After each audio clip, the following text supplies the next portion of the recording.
World cup જીતીને ઇતિહાસ રચનારી ભારતીય મહિલા ટીમની ક્રિકેટર રાધા યાદવ વડોદરા પહોંચી હતી, જ્યાં તેમનું ભવ્ય સ્વાગત કરવામાં આવ્યું હતું। વડોદરામાં એક ખાનગી એકેડમી દ્વારા રાધા યાદવના સન્માનમાં રોડ શોનું પણ આયોજન કરવામાં આવ્યું હતું।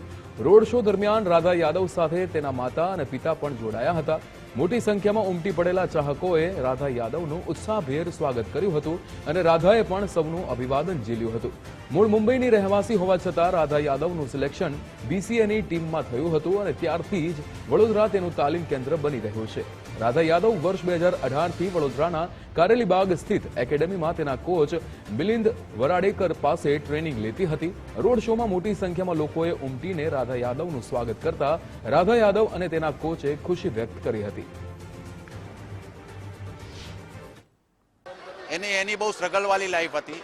એના ફાધર બહુ સ્ટ્રગલ કરીને એની પાછળ સેક્રિફાઈસ કર્યું છે। એના ફાધર, એની મધર, એની સિસ્ટર બધાએ, અને અહીં આવ્યા પછી મારા કોન્ટેક્ટમાં એ 2016-17માં આવી, પછી અમારી જોડે એ એકેડેમીમાં મહેનત કરે છે।